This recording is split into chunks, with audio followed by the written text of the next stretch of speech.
네, 오늘 우리 귀한 목사님 모셨습니다. 우리 김권능 목사님이시고요. 오늘 처음 뵙고 함께 식사하면서 교제하는 시간을 가졌는데 얼마나 귀한 목사님인지 모르겠습니다. 1997년에 탈북을 하셨다가 실패하시고 또 2001년에 2차 탈북을 통해서 이제 대한민국에 들어오시게 되고요. 한국에 오셔서 총신대학원에서 신학을 공부하시고 또 숭실대학교에서 기독교 통일지도자학과에서 박사를 또 수료하셨습니다.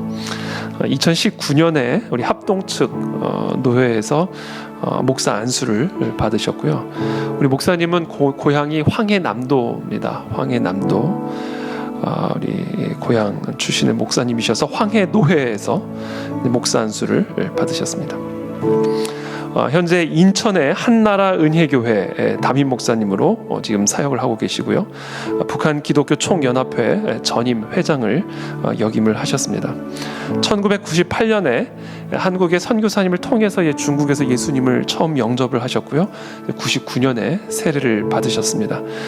그 후에 중국에서 탈북민을 위한 신앙훈련과 구출 활동을 하시다가 이제 서울에 정착하셔서 이제 교회를 개척하셔서 지금 귀한 목회 사역을 감당하고 계십니다. 이 인천 한나라 은혜교회 주요 사역은 이 탈북민의 복음화를 위한 사역, 또 탈북민을 제자화하고 또 특별히 중국 내에 탈북민을 구출하고 보호하는 그런 귀한 사역을 감당하고 계십니다. 오늘 우리 목사님 뵙게 돼서 제가 너무 기쁘고 앞으로 요새 제가 느끼는 게 북한에 대해서 진짜 많이 더 공부를 해야 되겠다. 그리고 북한은 책으로 공부할 수 있는 게 아니라 북한에서 오신 분들을 정말 스승으로 삼아서 우리 북한에 대한 현실을 잘 알아야 분별을 할 수 있고 분별을 해야 우리가 진리의 영으로 하나님의 마음에 합한 기도를 부르짖을 수 있겠구나. 이제 그런 생각들을 요새 참 많이 하게 됩니다.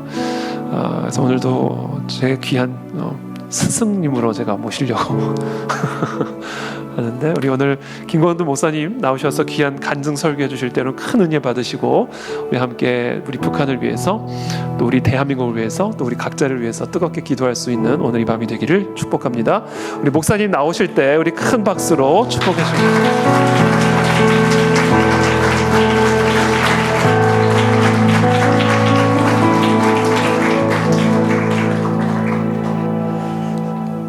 감사합니다. 오늘 본문 말씀은 제가 시편 102편 17절부터 22절까지의 말씀으로 함께 나누도록 하겠습니다. 한 절씩 교독하도록 하면 좋을 것 같습니다. 여호와께서 빈궁한 자의 기도를 돌아보시며 그들의 기도를 멸시하지 아니하셨도다.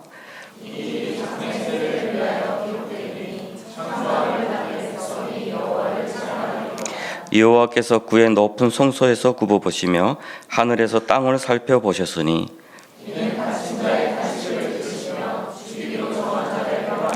여호와의 이름을 시온에서 그 영예를 예루살렘에서 선포하게 하려 하심이라.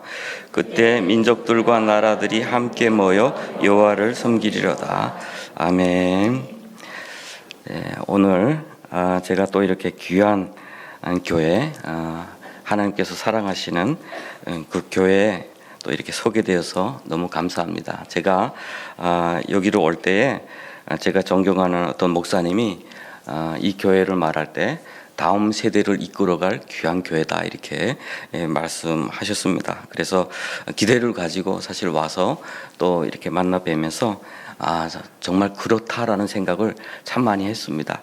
그리고 저 개인적으로 너무 감사한 것은 정말 오래전부터 시작부터 북한을 위해서 기도하면서 시작을 하셔서 지금까지 하고 계시다라는 그런 말씀을 들으면서 너무 감동받았고 저 개인적으로는 너무 큰 위로를 받았습니다. 제가 중국에서 개인적으로 한 10년 감옥 생활을 했었어요. 그런데 그 감옥에 있을 때 제가 하나님을 정말 많이 불평한 시간이었습니다. 하나님 도대체 어디 계십니까? 라고.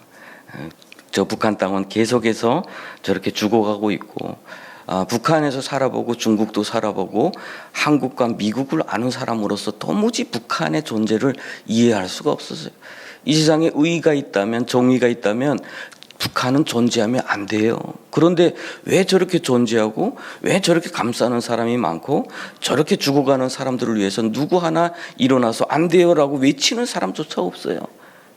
제가 2002년도에 체포됐어요. 2002년도에. 아마 기억하시는 분들도 계시겠지만 2002년도는 대한민국에 큰 역사가 일어난 날이에요. 올림픽이 월드컵. 저도 개인적으로는 축구를 좋아합니다. 그래서 제가 감옥에서 열심히 대한민국을 응원했어요. 제가 응원해서 4강 간 겁니다, 여러분. 감옥에서 응원한다는 게 그렇게 막 응원을 하다가 갑자기 그 어느 날 이 고통당하는 자들을 위해서 기도할 때 갑자기 이 장면이 떠오르는 거예요. 사람들은 축구 게임 하나를 위해서 저렇게 하나가 되는데 죽어가는 사람들을 위해서는 누가 있지라고. 그래서 제 일기장에 계속 하나님 원망할 때 바알에게, 이 시대에 바알에게 무릎 꿇지 않은 7천이 어디 있습니까? 계속해서 썼어요.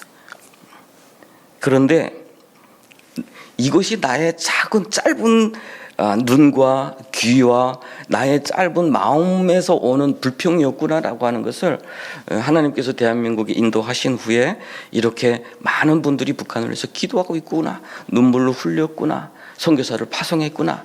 그래서 하나님은 지금도 놀라운 역사를 이루고 계시는구나 라고 하는 것을 보면서 제가 하나님 감사합니다라는 그 기도를 참 많이 했거든요. 오늘도 그 시간을 또 하나님께서 보게 하여 주셨습니다. 저는 이름이 김권능이라서 오해를 많이 받아요. 무슨 권능이 있나? 어떤 분들은 물어봐요. 혹시 그림자라도 지나가면 병이 낫나요? 막 이렇게 물어보는데 사실은 그 권능을 사모한 적은 한 번도 없어요. 처음에 탈북해서 예수를 믿었는데 98년도에 예수 믿고 나서 예수 믿을 때 북한 사람으로서는 무조건 하나 해야 되는, 넘어가야 되는 게 있는데 그건 뭐냐면 내가 진정으로 정말 주님을 믿고 싶어요. 그 순간 함께 고백해야 되는 것이 있어요. 주를 위해서 죽을 고백을 해야 돼요. 왜냐하면 탈북자는 탈북한 죄만으로도 북한에 돌아가면 죽을지 몰라요. 보통 감옥에 끌려가서 영양실조 걸려서 죽는 사람도 많고 뭐 반역죄로 또 이렇게 처벌받는 사람도 많은데 거기에 예수까지 믿었다면 절대로 살지 못해요. 북한은 태생적으로 공산주의라는 건 태생적으로 공산주의를 짓밟고 일어난 것이 공산주의예요. 여러분 좀 잘 아실 필요가 있어요. 공산주의를 이념으로 보면 꽤 그럴싸해요. 그리고 공산주의를 만들어내는 사람들은 정말 헌신적으로 했어요. 자기 가족 다 잃고 자기 생명 다 바쳤어요. 그것이 진짜인 줄 알고. 이 공산주의의 그 뿌리는 뭐냐면 그 마르크스가 이야기했던 것이 있어요.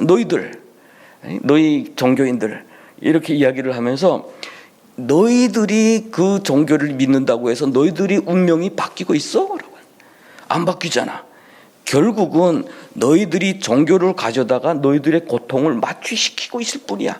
그것이 아편이라는 말을 썼어요. 종교는 아편이야. 우리는 너희들처럼 저 요단강 건너편에 진리를 세우지 않아. 우리는 이 땅에 진리를 세울 거야. 같은 진리라는 단어를 같이 썼어요. 그러면서 이 땅에 진리를 세우자. 그렇게 하기 위해서는 일어나. 약한 자들은 일어나. 협력하자. 노동자들은 단결하라. 뒤집자. 노동계급 혁명을 만들어냈어요.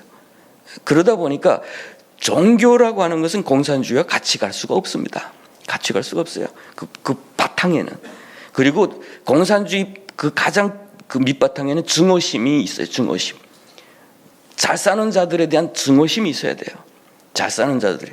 오늘 대한민국에도 청년들을 자꾸 어필하면서 자꾸 증오심 조장하고 정치화하는 사람들이 있어요. 조심해야 돼요. 조심해야 돼요. 고통은, 나에게 오는 고통은 누구 때문이라고 하는 것에 대한 어떤 그 우리 경계심을 가지고 있어야 돼요. 그렇게 해서 조직화하고 뒤집었어요. 그것이 공산주의였어요. 그러다 보니까 사랑이라고 하는 그 종교, 왼뺨 치면 오른뺨 내대라고 하는 그 기독교에 대해서 이 사람들은 받아들일 수가 없어요. 납득할 수 없습니다. 왜냐하면 무조건 공산주의는 누군가를 미워해야 되기 때문에, 증오를 해야 되기 때문에. 그러니 그들은 용서하라고 그러거든요. 그래서 같이 갈 수가 없어요. 그리고 이것을 가장 밑바닥으로 폄하해요. 미신이다. 21세기에 이 과학의 뭐 우주까지 올라가는 시대에 아직까지 하나님 믿는 자들은 이건 그 정신이 약한 빈약한 사람들이다. 이렇게 폄하해요. 그러면서 철저하게 이런 사람들은 사회와 격리를 시킵니다. 총살하고 정치범죄소에 보내요. 그런데 예수를 믿을 때에 항상 그것이 우리에게는 걸림이 되는 거죠. 예수를 믿을 때. 그런데 예수를 믿으면서 진짜 주님으로 믿으면서 함께 고백할 때 주를 위해서 저 북한 땅에 피를 뿌리겠습니다라는 고백을 하면서 순교자 이름을 다 나눠 가지는 거예요. 이렇게 순교자 전기를 가져다가 가지는데 저는 그 같이 간 사람들보다 제일 마지막에 갔어요. 그러다 보니까 어떤 사람은 주기철, 손양원 좋은 이름 다 가져갔어요. 그리고 나니까 나는 없어요. 뭐 이렇게 했더니 어떤 외국 이름을 주시는 거예요. 그래서 아니 우리 민족 이름 없어요 했더니 권능이라고 해요. 최권능 목사님. 근데 북한에 권능이라는 단어를 잘 안 써요. 그러니까 이게 무슨 의미라는 것보다 순교자의 이름에 저는 더 의미를 뒀어요. 그래서 그러면 이 단어는 혹시 성경에 나와요? 물어봤더니 사도행전 1장 8절 하면서 딱 펼쳐 보이더라고요. 권능을 받고 좋아요. 김권능. 그래서 김권능이 됐어요. 그런데 많은 분들 오해했어요. 제가 감옥에 있을 때 저를 위해서 엄청 기도하신 그 할머니 권사님들이 계셔서 제가 나왔더니 엄청 반갑다고 오라고 해서 갔어요. 갔더니 권능이라고 해서 키가 이런 줄 알았대요. 막 이런 사람인 줄. 근데 그때보다 제일 작은 사이즈 옷을 입어도 막 이렇게 한 바퀴 돌아가는 그런 몸매였어요. 감옥 생활 10년 하고 오니까 국정원에서 이제 처음 몸무게 뜰 때 몸무게 미달 많이 드세요 이렇게 했어요. 근데 올해 3월에 병원 갔더니 적게 드세요. 위험합니다. 그래 11년이 됐는데 대한민국에서 11년이 참 내 인생에 이런 것이 행복이라고 하는 거구나라고 하는 것을 느끼는 시간이에요. 북한 주민들에게서 행복은 그러면 뭘까? 행복이라는 건 뭘까? 북한 주민들에서 기쁨이라는 건 과연 뭘까라고 하는 거예요. 제가 11년을 느끼면서 이것이 인생을 사는 거구나, 이런 것이 행복이라는 거구나라고 하는 거 느낀다면 저 북한에서는 과연 무엇을 그렇다고 느낄까라고. 제가 항해남도 신원군이라고 하는 곳에서 태어났어요. 그것은 재령군 신원면이었습니다. 과거에는 재령 그리고 신천, 안악 요 일대를 우리 기독교 역사에 보면 아주 기독교 벨트였어요. 김익두 목사님이 주로 사역하셨고 황해도에서 엄청나게 그 부흥의 역사들이 많았습니다. 오죽 많았으면 우리 여기에 나온 황해노예가 아직도 건재해서 너무 커지다 보니까 두 개로 나뉘어 있어요. 지금 설해노예, 황해노예 이렇게. 그 정도로 그 지역에는 교회가 엄청 부흥됐던 지역이에요. 제가 태어나서 10살까지 자랐고 저희 외가는 거기 본토예요. 그런데 거기에서 교회라는 소리 한마디 들어본 적이 없어요. 교회라는 소리 한마디 들어본 적이 없어요. 교인이라는 소리 한마디 들어본 적 없고 기독교에 대해서 한 번 들어본 적이 없어요. 그렇게 부흥됐던 땅에 어떻게 우리에게 그런 흔적조차도 다 지워버릴 수 있었을까? 제가 태어나서 철들기 시작했을 때가 80년대라면 50년대 전쟁을 해서 30년 안에 그렇게 다 지워버려 어느 정도길래 그렇게 지워버렸을까라고 하는 거예요. 그런데 어릴 적의 기억에는 뭐냐면 그 교회당처럼 생긴 장의자로 쭉 만들어진 그 영화관 같은 것이 있어요. 그런 곳에서 이제 큰 천을 내리고 거기서 영화를 상영하는데 김일성이 혁명에 관한 영화를 계속 방영했어요. 그리고 김일성이가 등장하잖아요. 그러면 영화 보던 사람이 모두 일어나서 박수를 쳐야 됐어요. 제가 어릴 때 어른들하고 따라가서 그걸 보면서 와, 우리 수령님은 대단하신 분이구나 이렇게 생각했어요. 어른들이 저렇게 하니까. 그리고 어려서부터 수령의 그 김일성의 도록이라고 해서 그 암송, 그래서 제가 암송대회에 나가서 그 전국에서 2등했던 사람이에요. 2등했던 사람. 아니 전국 안에 가만 이거 큰일 날 뻔했네. 전군 쪽으로 군 단위의 군. 괜히 또 여기서 또 뻥쳤다가 또 그래서 2등했어요. 2등했더니 계란 삶은 거를 주더라고요. 아직도 기억이 생생해요. 그래서 막 칭찬을 받고 선생님들한테 막 칭찬받고 기념사진 찍고 막 그랬는데, 어려서부터 그것에 대해서 철저하게 글을 알기 전에 학교 들어가기 전에 사진으로 된 그림을 보면서 이 그림을 설명하는 것이 경연대회에 나가는 거예요. 사진 10장, 여기에 모셔진 사진은 수령님께서 어떤 했던 일입니다. 이렇게 설명한 사진 한 장을 보면서, 아직까지 아야 오요를 모를 때 그림을 보면서 아이들에게 주입을 시켜서 공부를 시키는 거예요. 자, 북한이라면 우리가 어떻게 생각을 하고 계세요? 가난, 그리고 자유 없음, 뭐 다 이야기를 할 수가 있어요. 그런데 가장 큰 고통이 뭐냐면, 북한 주민들 그렇게 어려서부터 심어놓은 것 때문에, 이 주입된 것 때문에 그들이 바라보는 세계는 그 주입된 것으로 다 바라보고 있다는 거죠. 세계관이, 그들이 가진 세계관은 다 북한이 심어준 세계관이에요. 양심이라는 것도 결국은 그들이 만들어내는 양심이에요. 제가 탈북할 때 2가지의 장벽을 넘어야 했어요. 하나는 국경을 넘다가 체포되면 북한에서 내 인생은 끝이 나는 거예요. 그 경력은 북한에서 내가 발전할 수 있는 어떤 길도 허락하지 않습니다. 그래서 굶어 죽을 것 같아서 탈북해야 되는데, 첫 번째는 그것, 일단은 내 인생을 걸어야 된다. 두 번째, 양심의 가책. 당에서 나를 지금까지 키워줬는데 내가 이거 배신하는 거 아니야? 이거 반역하는 거 아니야? 라고 하는 가책을 느꼈다는 거예요. 이게 내가 만들어진 거예요? 내 스스로 온 거예요? 그렇지 않아요. 그들이 심어준 거예요. 심어준 거. 그게 북한 주민들에게는 정말 고통스러운 일이에요. 아마도 여러분, 앞으로 평양 갈 일이 있거나 북한에 갈 일이 있으면 북한 주민들 한번 몰래 데려다가 한번 물어보세요. 정말 당신 이 나라가 잘 사는 것 같습니까? 그러면 한 80%가 예, 우리는 정말 잘 사는데 현재의 고난은 저 미국 놈들하고 남조선 여러분들 때문에 못 살아요, 이렇게 말할 거예요. 왜냐하면 그들은 다른 세계에 대해서 모르기 때문에, 오직 거기서만 교육을 받았기 때문에. 그렇다고 해서 상처받지 마세요. 그의 그 주장은 심겨준 것이 자기에게서 나온 거예요. 진짜 자기라는 것은 옳은 것과 아닌 것 사이에서 선택할 수 있을 때에, 내가 그것을 선택했을 때 그게 자기잖아요. 근데 북한은 선택권이 없어요. 언론, 모든 것은 오직 조선중앙통신 하나예요. 제가 중국에서 라디오 하나를 이렇게 딱 얻었는데, 그 80년대 북한에서, 북한 사람들은 외부에 대한 관심 엄청 많아요. 알고 싶거든요. 특별히 젊었을 때는 더 강해요. 그래서 그 라디오를 다 풀었어요. 이렇게 그 카세트 노래를 듣는 건데 다 풀었더니 북한에서 라디오를 듣지 못하게 종이로 그 접지의 점에 탁 막아놨더라고요. 이렇게 아주 어설퍼요. 뭐 하는 것도. 그걸 풀어서 딱 붙이면 되는 거든. 딱 붙여서 지금 맞추고 있어요. 삑삑 하면서 지금 맞추고 있는데, 우리 어머니가 그 소리를 들으셨어요. 야, 너 온 가족 망하게 하려고 그래. 그래서 못 들었어요. 북한은 가족 한 사람이 잘못하면 온 가족이 같이 피해보는 거기 때문에 서로 감시가 돼요.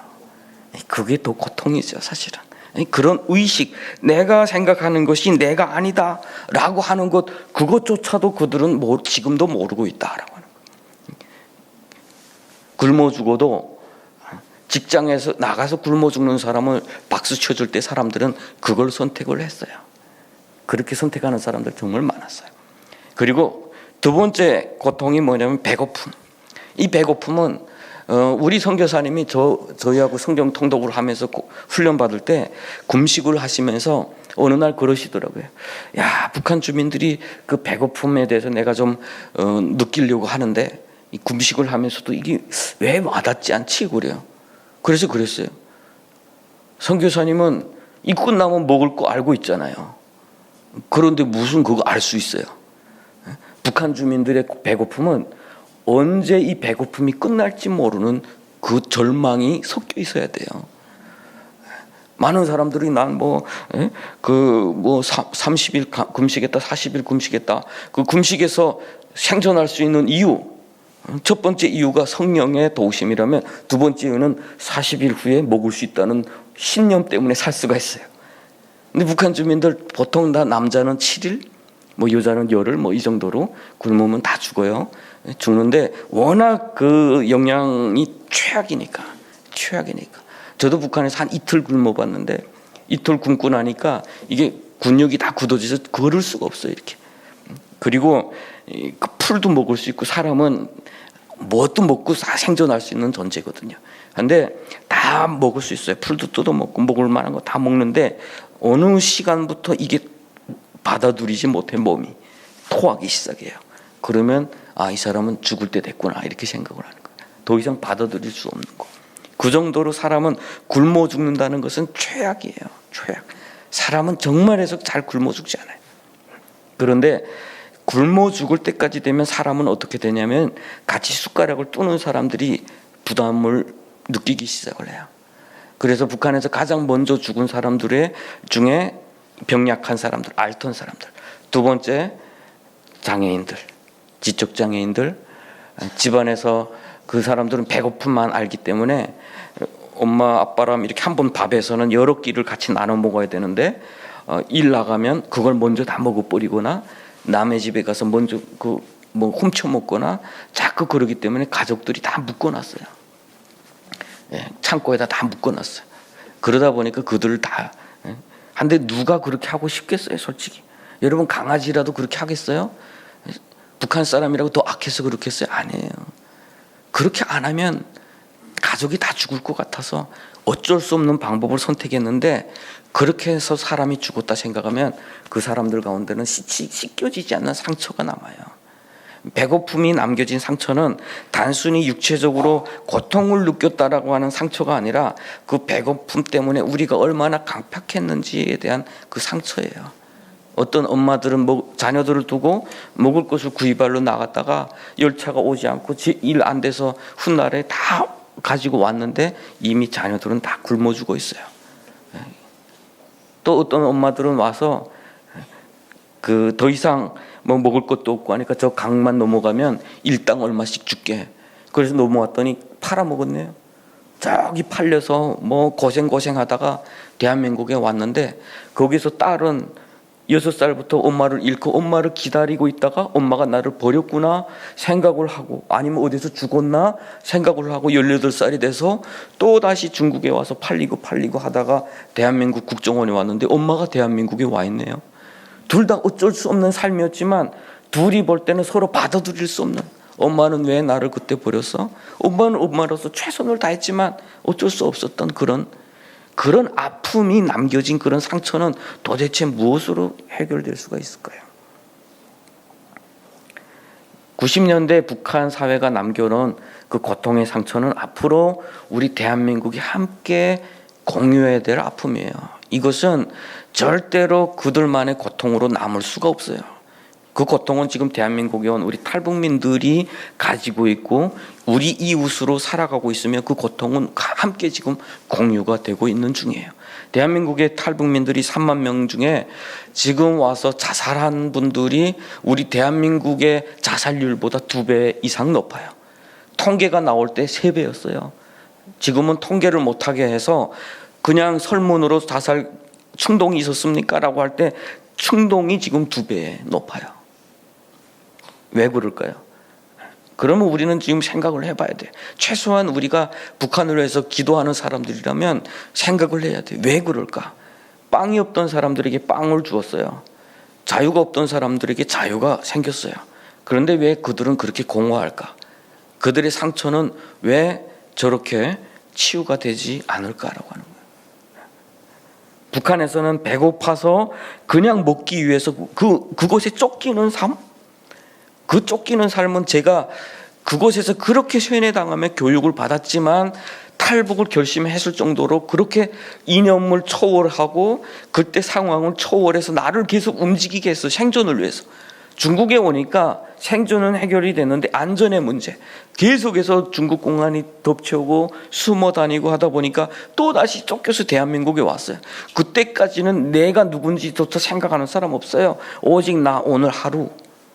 그런데 대한민국에 와서 내 집이라고 생기고 이제부터 내 일거리가 생기고 안정이라고 하는 것이 생겨질 때 우리에게는 두고 온 가족들에 대한 고통, 죄책감, 함께 떠났던 사람들과 뭐 죽음과 삶 사이의 그 이별, 그것이 다 오면서 우울증 안 오는 게 정상이 아니죠. 결국에는 그 우울증의 끝은, 그 마음속에 가지고 있는 그 죄책감의 끝은 자기 소멸이에요. 이것을 소멸시켜야 끝날 것 같은. 저는 탈북을 할 때까지 수령에 대해서 의심해보지 못했어요. 우리 굶어 죽고 있을 때에 북한에서 그런 교육을 했어요. 지금 수령이, 김정일 그 위원장이 한 끼씩 굶으신대요. 가슴이 뭉클하더라고. 우리 장군님이 굶으신다니까. 우리가 굶어 죽으면서도 그래요. 그런데 탈북하고 나니까 깨달아졌어요. 저 사람이 굶는 몸매는 절대로 아니구나. 근데 왜 같은 소리를 북한에서 이해 못하고 중국에서 이해했을까요? 이게 이거예요. 이게 쇠뇌가.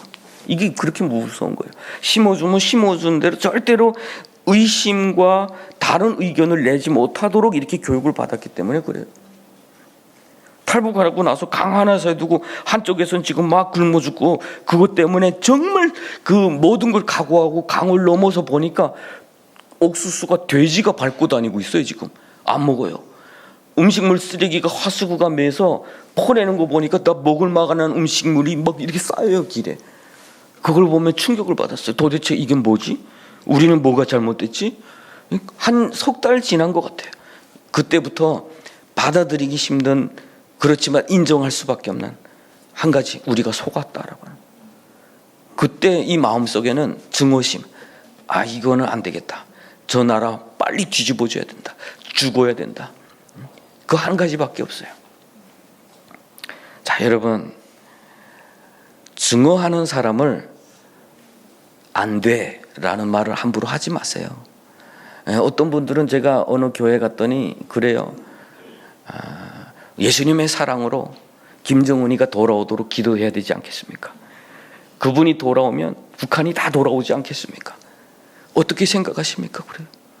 제가 그래서 그 사람을 위해서 기도할 시간과 힘이 있다면 죽어가는 사람 한 사람을 위해서 기도할게요.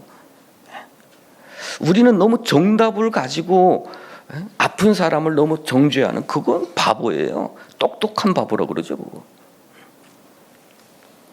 우리 탈북민들이 저 강화도에 가서 삐라를 뿌리면서 저는 행위상으로는 그게 그렇게 효과 있을까?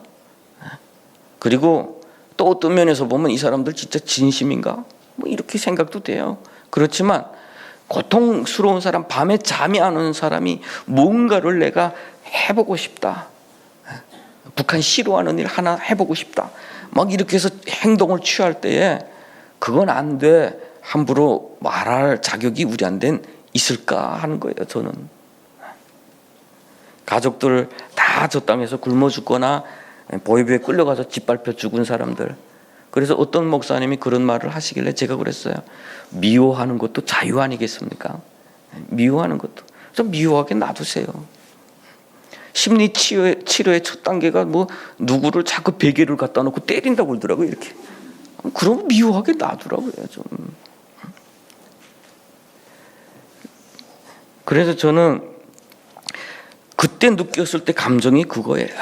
빨리 죽이고 싶다. 우리 가족들 저 땅에서 저렇게 죽고 내가 수령과 당을 위해서 총폭탄이 되겠다고 그렇게 진짜 마음속으로 생각하고 살았는데 결국에는 이놈들이 나를 노예로 삼은 거였구나. 그 깨달으니까 내가 충성하리라 했던 것만큼 복수하고 싶었어요. 그래서 중국에서 그 힘든 노동을 하면서 우리 청년 몇 명이 올해 겨울이면 올해 겨울까지만 참자. 올해 겨울엔 거사 좀 하자. 그게 뭐냐면 돈을 좀 벌어서 그 독약을 좀 사서 빵에다가 집어넣어서 국경에다 막 뿌리고 그리고 나서 군인들이 먹고 죽으면 총 뺏어오자고. 그 희망 하나 가지고 살았어요. 북한은 또 망할 것 같아. 견디자. 신분도 없고 우리를 받아주는 데도 없고 우리를 늘 쫓는 사람들만 있고 그런 가운데서 우리가 살 수 있는 그것은 뭐냐면 이렇게라도 하자. 그런데 그럴 여유조차 허락이 되지 않았어요. 한 2달 정도 일하다 보면 돈도 받기 전에 중국 공안이 덮치면 다 흩어져서 또 딴 데 가서 또 일하다가 또 흩어지고 그러다가 98년 8월 달에 어떤 분들이 다 찾아오셨어요. 너는 북한에서 공부를 했으니까 여기서도 공부를 해라, 학교 가라고 그래. 그래서 막 고민하다가 학교라는 소리에 그럼 가야 되겠다. 그때 저희 부모님들은 다 중국 땅에 왔어요. 저하고 처음에는 제 동생이 탈북했는데 1년 후가 되니까 97년도였고 1년 후가 되니까 온 가족이 다 탈북해서 부모님들은 저 산속에서 남의 집 소를 먹여주다가 멀리서 차 소리 나면 다 숲속으로 뿔뿔이 흩어지면서 완전히 거의 짐승 수준으로 사는 거죠. 그럴 때 나는 또 돈이라도 빨리 벌어서 이 셋집이라도 마련해야 되고 뭐 어찌고 저찌고 이런 부담을 많이 안고 살았는데 학교 간다고 할 때 그것 때문에 갈등을 좀 하다가 내가 학교 간다니까 학생증이라도 주지 않을까. 그러면 신분이 해결될 거고, 두 번째는 중국어를 가르쳐 주지 않을까. 그러면 중국 사회에서 앞으로 중국인으로서 살아가긴 더 좋지 않을까. 세 번째, 제일 알고 싶은 게 있어요. 분명 우리가 속한 건 알겠는데 이론적으로 좀 이렇게 습득이 될 수 있어. 좀 이해가 됐으면 좋겠어. 어떻게 중국은 잘 살고 북한은 저렇게 못 살고, 그때 중국 사람들은 왜 집을 다 팔아서라도 남조선에 오려고 하는지. 그러면 내가 봐도 중국이 이렇게 살만한 나라인데 남쪽은 도대체 어떤 나라인지, 그것에 대해서 뭐 어디서부터 뭔가 잘못됐는지를 너무 알고 싶었어. 그런데 가봤더니 이게 학교가 암호명이었더라고요. 보니까 이 선교사님들이 그 미션 홈에 가자 이렇게 하면, 성경 공부하러 가자 하면 이게 불법이 될 수 있어요. 그러니까 학교 가자라고 해서 데려갔는데 가봤더니 탈북민 5명 놓고 성경 공부 가르치는데요. 신분증 줘? 안 준대요. 아파트 6층에 개인집이에요. 그럼 공안이 들어오면 어떻게? 하나님이 지켜주신대요. 이거 다 미친 사람들이에요. 우리는 항상 일할 때 이쪽 문으로 공안이 들어오면 저쪽 문은 도망칠 수 있도록 항상 준비하고 살아야 되는데 아파트 6층에는 그것도 없어요. 그래서 밧줄이라도 사놔야 되지 않습니까? 했더니 그런 생각 그만해라. 성경 한 구절 더 암송해라 그러시더라고요. 그런 곳에 들어가서 처음에는 아차 잘못 들어왔구나, 속았다 이렇게 생각을 했는데, 그때 그 선교사님이 저희들을 손잡고 기도하자 하면서 손 서로 잡으래요. 둥그렇게 서서 기도를 하는데, 하나님 저 북녘 땅에 우리 동족들을 좀 살려주시고 이런 기도를 하는데, 처음에 탈북에서 1년 넘어 있을 동안에 처음에 그 소리를 들었어요. 저 동족들을 위해서 누군가가 말하고 있다라고 하는 것. 그래서 저는 의심도 안 하고 이 사람은 안기부다고 생각했어요. 왜냐하면 교회는 우리 의식 가운데 없으니까 안기부가 항상 북한을 무너뜨리려고 북한 영화에서는 항상 봤어요. 이 한국 영화 보니까 북한 보이부는 항상 세게 나오더라고요. 그런데 북한 영화의 안기부는 어떻게 나오냐? 피도 눈물도 없는 놈들이래요. 항상 그렇게 나와요. 그래서 이분은 안기부다. 그래서 우리를 훈련시키려는 것보다 마음속으로는 좋아했어요. 그래서 조금 있다 보니까 그건 아니더라고요. 그리고 성경을 읽는 동안에 제가 예수님을 만나게 됐어요. 우리는 한 일이 다 별로 없어요. 그냥 성경만 읽는 일이었어요. 우리에게 한 가지, 그것도 복음 전도의 방식이기도 해요. 일단 안 믿기로 작정된 자, 안 믿는 그 프로그램이 딱 끼워져 있는 자에게 설득해서 예수 믿기기는 어렵다 하는 거. 그럴 때는 그냥 반복적으로 계속 성경을 듣게 하고 찬양을 듣게 하고 그런 분위기 속에 있게 하는 게 가장 효과적인 방법이었어요. 우리는 밖에서는 중국 공안들이 쫓아다니죠. 월요일부터 그 중국 공안이 쉬는 날이 우리 쉬는 날이에요. 그러니까 토요일하고 주일날은 중국 공안이 쉬는 날이니까 우리도 2명씩 나가서 저기서 기다리고 2명 나가서 기다리고, 그리고 나가서 운동을 하고 들어올 때는 또 2명 들어오고 2명 들어오고 이런 식으로. 그래서 월요일부터 금요일까지는 밖에 전혀 나가지 못하기 때문에 앉아서 성경 통독만. 처음에는 우리 선교사님한테 자꾸 물어봤어요. 하나님이 계십니까? 이거 하나님 말씀이란데 왜 이게 이스라엘 역사 같습니까? 이렇게 막 질문을 하는데 엉뚱하잖아요. 이게 신학적으로 이럴 땐 어떻게 답하세요? 이 신학교는 안 가르쳐 주거든요. 이미 계시다고 믿는 사람들의 학문이기 때문에 안 믿는 자가 질문하는 데서 신학은 약해요. 그래서 선교사님이 그때 당시 우리 선교사님도 옛날에 중국 한국에서 좀 방탕하던 탕자 역할을 좀 하시던 분이더라고요. 그래서 이제 후에 하나님한테 엄청 얻어맞고 안 가면 죽을 것 같아서 신학교에 갔는데, 신학교 갈 때 마태복음 한 번 읽고 들어가신, 그래서 신학 대학원까지 올라오신 분인데, 탈북민들 성경 통독한다고 그래서 너무 사모하는 마음으로 왔다가 선교사가 된 분이시죠. 그러니까 우리가 질문하는 곳에 처음에 질문 답하시다가 어느 날 갑자기 성경 백독하기 전에 묻지 마라 이렇게 됐어요. 그래서 성경 백독이 시작이 됐어요. 그 신약 성경 백독인데, 그것은 이제 라디오 딱 켜게 되면 태초에 하나님이 천지를 창조하시니라 이 속도로 읽는 거예요. 그러면 8시간이면 신약을 한독할 수 있어요. 처음에는 이거 따라가는 데만 바쁜데 훗날에는 읽혀지겠는데 좋은 그게 있어요. 여기에서 질문들이 저 끝에 가서 답이 되고 성경 정체가 이렇게 보이는 거 있죠. 예, 그래서 읽고 하다 보니까 어느 날 갑자기 이게 성령의 감동하심이 밤에 잠이 안 와요. 뭐 그럴 수밖에 없죠. 매일 읽고 하는데 잠에도 자꾸 성경 말씀이 떠오르고 꿈에서도 막 보이지. 그래서 밤에 일어나가지고 혼자서 불 켜놓고 막 긁고 하다가 갑자기 하나님 인격적으로 만나게 됐어요. 아, 내가 죄인이구나. 아, 왜 북한이 저렇구나. 진짜 북한에 필요한 게 뭐구나라고 하는 것이 그때 와닿기 시작했어요. 그러면서 처음에 이렇게 눈물 흘리면서 했던 기도가, 하나님 진짜 저 땅을 회복하실 수 있다면 우리는 죽어도 좋겠습니다. 다만 내가 처음에 했던 기도가, 내가 정말 그 힘을 다해서 지키려고 해도 지키지 못했던 내 가족은 하나님이 좀 책임져 주십시오. 나는 정말 북한을 위해서 헌신하겠습니다. 이런 기도를 했어요. 그때는 지금 생각해봐도 어떻게 보면 은혜의 시간이었어요. 하나님을 만나는 시간은 정말 감동의 시간이고, 진짜 고통당하는 자에게 치유는 오직 하나님 안에서만 가능해요. 왜 내가 복음 통일이라고 자꾸 말하냐면, 복음만이 북한을 바꿀 수 있어요 라고 하는 말을 계속 하는 이유가 내가 그런 과정을 겪었기 때문이에요.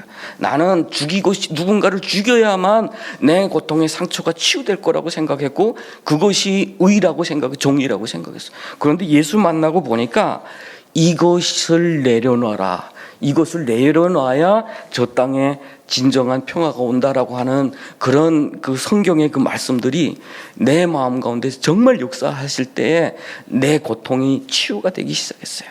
나는 누군가에게 늘 고통을 당했던 사람에서 나도 그 중에 가해자였구나라고 하는 것을 성경은 우리에게 보게 해 주셨어요. 결국은 나도 문제였어. 나도 문제였어.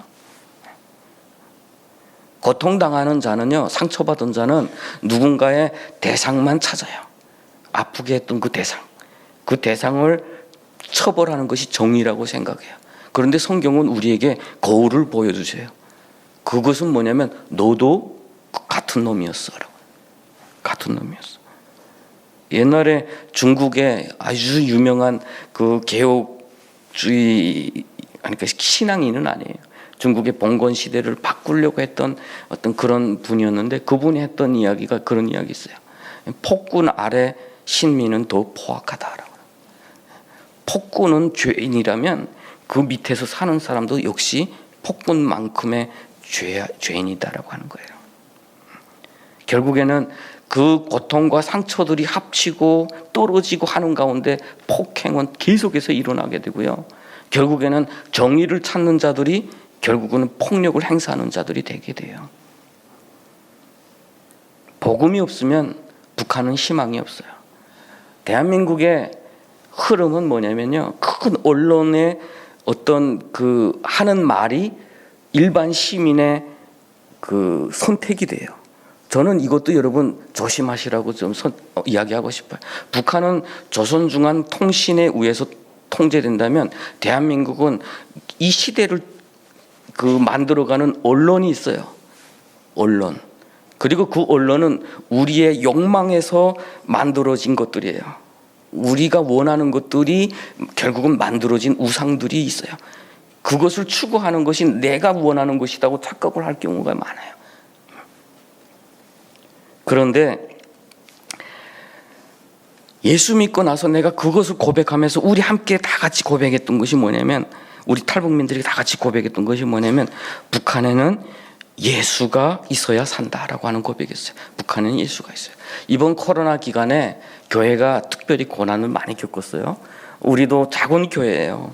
작은 교회, 뭐 다 아이들까지 포함해서 50명 되는 교회인데, 코로나 때에 우리 교회에 거리두기 하면 10명 내외, 많이 한 자에 15명밖에 못 앉은 그런 교회인데, 공무원들이 계속 찾아왔어요. 몇 명 이렇게 들이나 계속 보고 갔어요. 그때 너무 마음이 괴롭고, 언론에서는 어느 교회 공격받고 어느 교회 공격받고 막 이럴 때에 마음속에 가장 큰 고통을 느꼈어요. 왜냐하면 저는 이 교회가 무너진다는 것은 북한이 희망이 없다는 소리로 저는 보였기 때문에 그래요. 그래서 우리 교회 예배 드리고 나서 광고 때마다 했던 구호가 있어요. 교회는 대한민국의 희망입니다. 교회는 고난당하는 북한 주민들의 희망입니다. 내가 교회의 희망입니다 라고 하는 거예요. 여러분, 교회가 희망입니다. 앞으로 많은 사람들이 이야기해요. 시대가 바뀌면 교회는 자연스럽게 축소될 것이다. 맞는 말이에요. 종교는 없어질 거예요. 그렇지만 예수의 몸된 교회는 살아있을 거예요.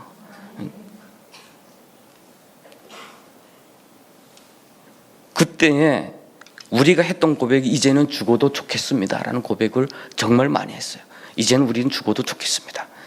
우리가 원래 저 땅에서 굶어 죽어도 되는데 우리 그걸 살려주셔서 예수 믿게 했는데 이제 우리가 더 뭐 있겠습니까? 우리 저 북한 땅에 가서 복음을 전하다가 죽어도 좋겠습니다.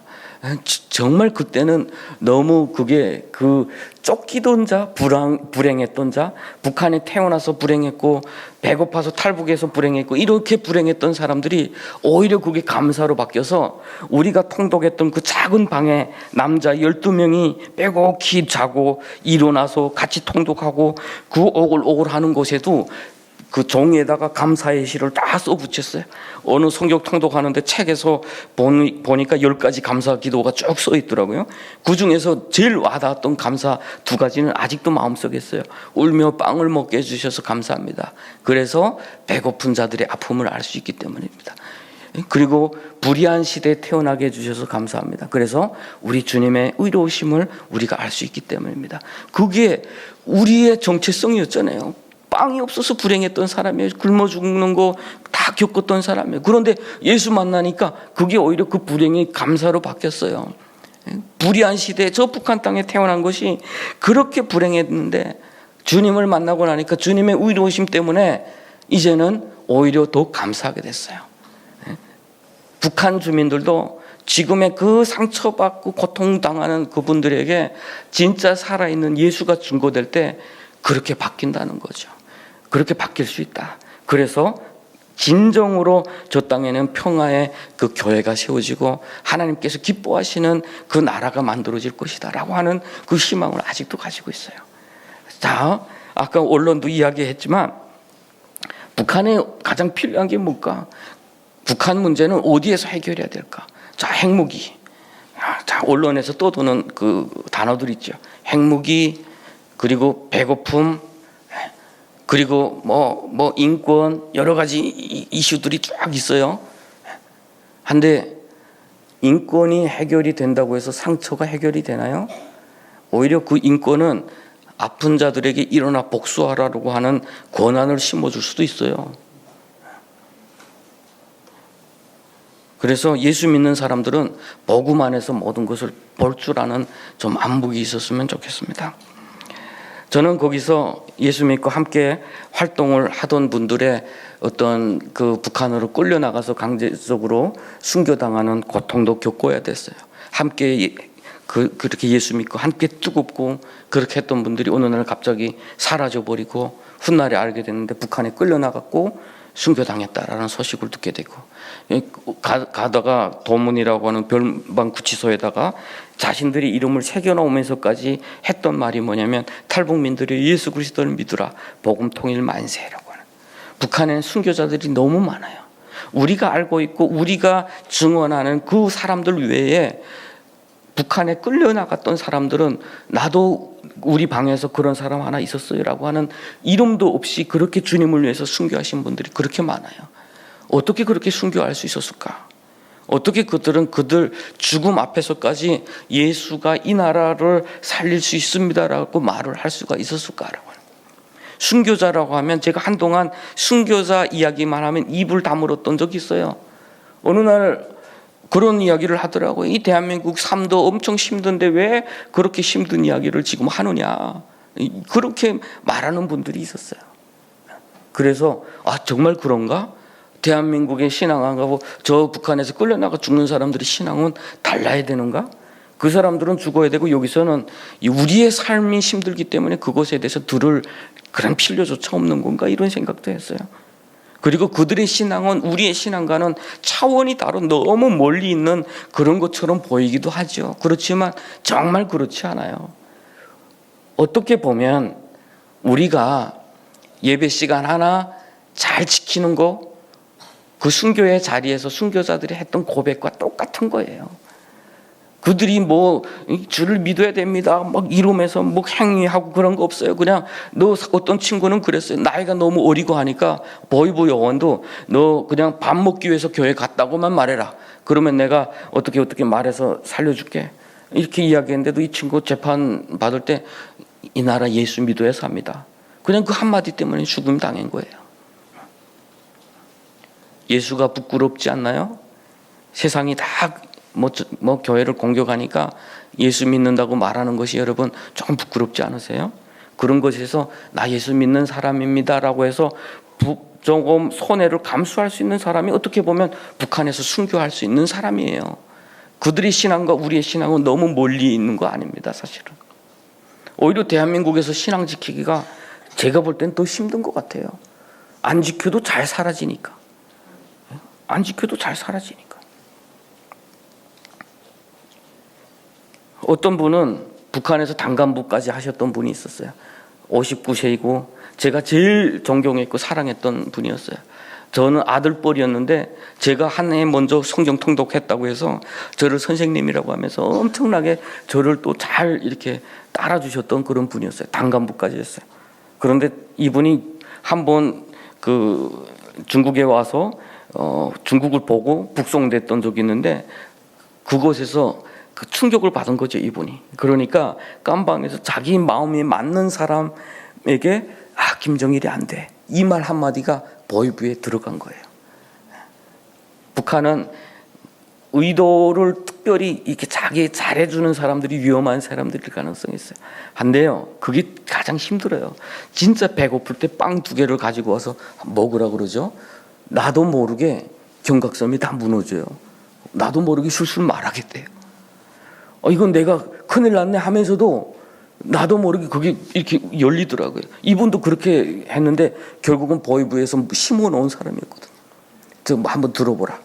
그래서 한국 라디오 들었냐 이렇게 물어봤더니 들었다고. 한데 김정일이 안 돼. 이 말이 몇 시 몇 분까지 다 정확히 기록돼서 거의 이제는 처형을 기다리는 그런 타이밍에 이분이 제대로 먹이지 않고 고문하고 하니까 그 끌려가서 죽게 되니까 위에서부터 지시가 떨어지기 전에 죽으면 안 되니까 병원에 실어 가서 치료하는 중에 이분이 탈출했어요. 이분의 탈출기 들어보면 대단해요.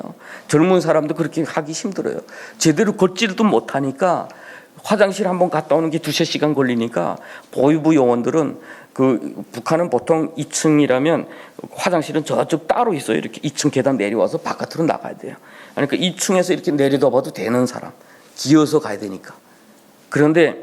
그러니까 비폭으로 쏟아지는 때 그 지키던 보위부 요원은 2명은 옆에서 잠들고 이분은 수세를 채웠는데 화장실 갔다 오는 길에 여성들의 그 실핀을 하나 주워가지고 와서 열었대요.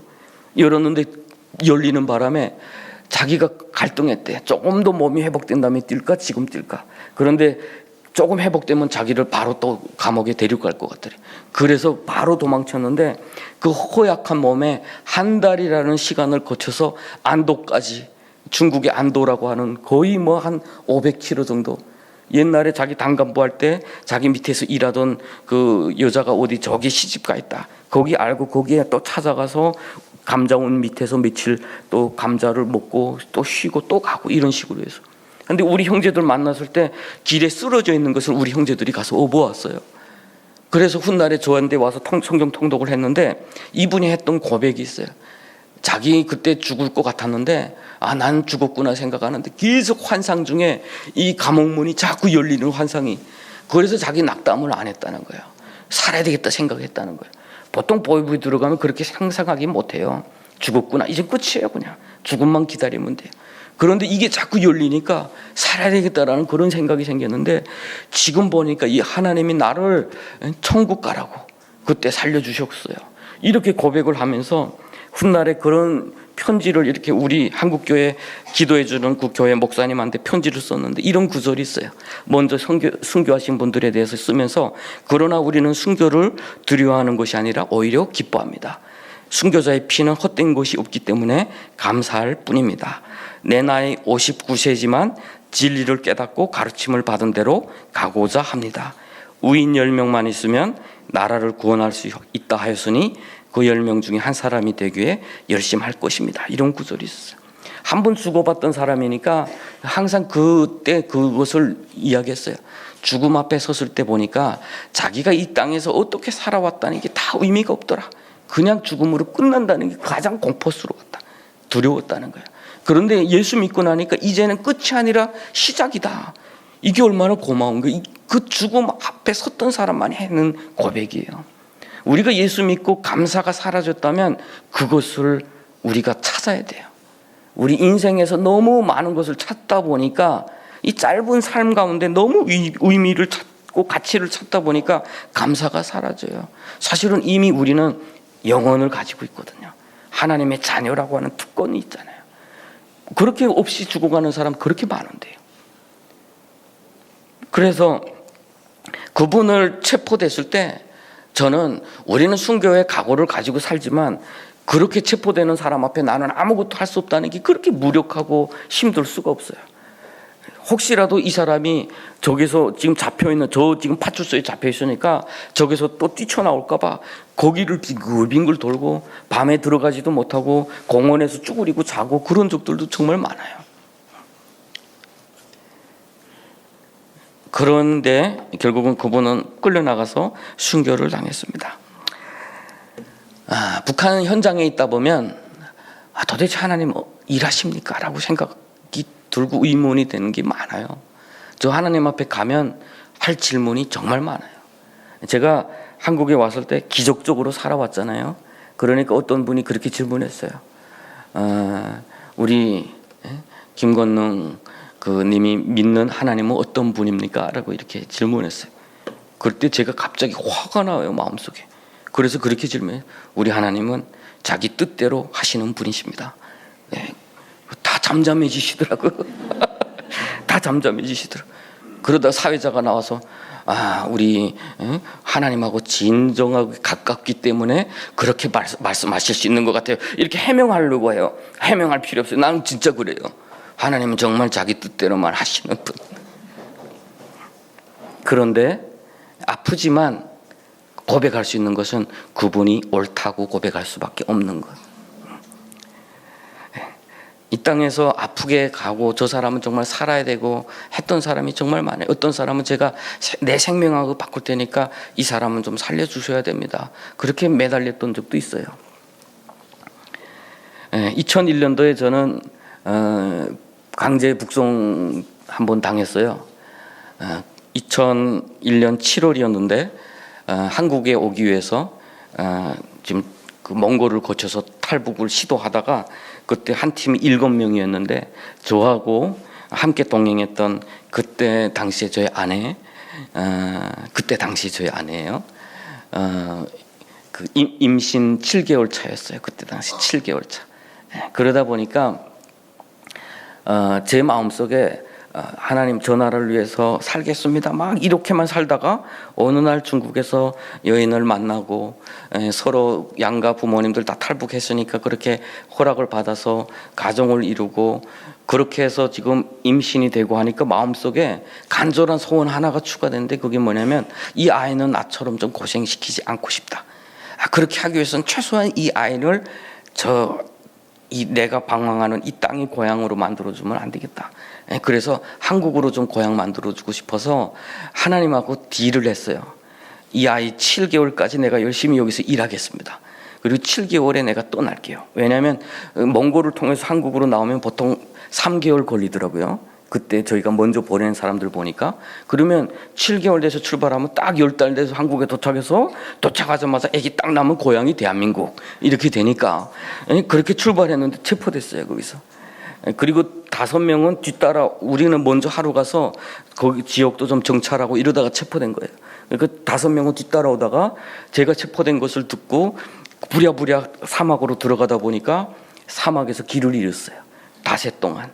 2001년 7월 달 사건이니까 엄청나게 뜨겁게 더운 그 사막에서 그 사막을 이렇게 쭉 가다 보니까 전주 때 하나에 사람들이 그 그림자에 나란히 앉아 있는 모습도 보이더라고요. 이 뜨거우니까 그 피하기 위해서 그렇게 앉아서 이렇게 해가 이렇게 가면 따라서 이렇게 앉는 그렇게 뜨거워요. 근데 그런 곳에서 닷새를 헤맸는데 그 중에 12살 된 아이가 있었고 3살 된 아이가 있었어요. 3살 된 아이는 등에 업혀서 괜찮았는데 12살 된 아이는 결국에는 거기서 죽었어요. 마지막에 그 닷새 동안 헤매면서 원래 이미 죽을 수도 있는데 하나님이 그것도 살려주셨대요. 다 같이 무릎 꿇고 살려달라고 기도하고 보면 짐승들이 지나간 발자국 찾아서 보면 조금 물이 있고 그걸 먹고 또 가고 그래도 마지막에 늪이 보여서 이제는 살았구나 하고 지금 가고 있는데 가다가 보니까 이제는 다리가 다 말 안 듣잖아요. 사람들이 다 풀리고 주저앉으면 일어서기가 힘들고 그래서 돌아보니까 이 아이가 안 보이더래요. 그래서 하나님 내가 뒤로 10걸음만 가서 없으면 내가 책임 못 지겠습니다. 그리고 10걸음 돌아가서 바위 위에 올라가 봤더니 바위 밑에 그 그늘에 머리를 박고 집에 왔다고 자꾸 헛소리를 하더래요. 그래서 강제적으로 얘를 끌고 오는데 뭐 물 밖에서 한 20m에서 퍼석 주저앉아서 더 못 가겠다고. 그래서 자기가 가서 물 마시고 애한테다가 이제 옷 물 적셔서 가려고 돌아봤더니 애가 사람들을 보다가 이렇게 뒤로 벌러덩 넘어가더래요. 그 가방 보니까 이게 눈이 감겼는데 그 눈물이 고였는데 파리가 벌써 막 덤벼들더래. 그렇게 죽었어요. 12살. 그 아버지 온 가족 그 어머니는 북한에서 식량난 때 폐결핵에 뭐 굶주려서 돌아가시고 아버지는 생존의 길을 찾아서 또 돌다가 대한민국에 와 계시고 그래서 그렇게 아들을 찾기 위해서 노력해서 찾아서 오는 길에 사막에서 그렇게 목숨을 또 잃었어요. 저희는 강제 북송돼서 할 이야기는 많지만 뭐 그 사연도 많아요. 하나님이 그 역사를 이루지 않으시면 저희는 거기서 벌써 죽었을 거예요. 그런데 거기서 살게 해주셨어요. 살게 해주셨는데 아이는 살리지 못했어요. 우리가 북송될 때 보통 제가 뭐 북한에서 혹시 저를 알아보면 우리는 다 같이 죽을 것 같아서 모르는 것처럼 하고 나가기로 했어요. 처음에는. 그리고 기차에 탁 올라서 다 묶여가지고 이렇게 쭉 가는데 배를 딱 보니까 우리가 서로 모르는 것처럼 하고 나갈 경우 우리가 이미 이 아이에 대해서 사형 판결 내리는구나 같아요. 왜냐하면 중국에서 임신한 모든 여성들에 대해서는 다 낙태를 시키기 때문에 그래서 그렇게는 못하겠다. 우리 같이 가자. 우리 부부간으로 가고 그때 가서 뭐 죽으면 같이 죽고 정말 위기 가운데서 한 번 또 다시 살 방법을 생각해보되 이 아이를 먼저 우리가 포기하지 말자 하고 갔어요. 갔는데 우리 다 부부입니다. 중국에서 팔려가서 뭐 임신한 거 아닙니다. 이렇게 했는데도 어느 날 갑자기 병원에 데리고 가는 거예요. 안 된대요. 너희들 국가에서 허락한 부부가 아니잖아. 너희들 결국은 인정해주면 또 중국에 도망칠 거잖아. 그러면서 그때 3개월 된 여성하고 이미 이제는 한 달 오는 동안에 한 달 걸렸으니까 8개월 된 그 데리고 병원에 가는 거예요. 간방에서 앉아서 그 아이가 낙태될 것을 지금 기다리면서 하나님 좀 살려주십시오. 이런 하다가 멀리서 이렇게 걸어오는 모습을 보는데 배가 이렇게 뚱뚱해서 그대로 오는 거예요. 그래서 혹시 위험해서 안 된다고 했나? 살 수 있는 건가 해가지고 들어오자마자 물어봤어요. 어때? 물어봤더니 주사를 맞고 왔대요. 배 긴 주사 바늘에다 배에다 놓고 약물을 이미 투입하고 온 거예요. 다음 날 가서 지금 강제적으로 이제 낙태해야 된다고 하더라고요. 그래서 결국에는 다음 날 끌려가서 낙태를 당했고 아들이라고 해요. 옆에서 8개월이니까 태어나다가 울다가 이렇게 잘못됐다고 이렇게 들었어요. 여러분, 뭐 인권은 너무 사치스러운 거예요, 우리한테. 그냥 동물보다는 조금 나아야 되지 않을까? 인간이면 인간다워야 조금이라도. 하나의 미국에서도 인권이라고 말하고 한국에서도 인권이라고 북한에서 인권이라고 말한다면 이 인권을 너무나도 잘못 이해할 수도 있는 것 같아요.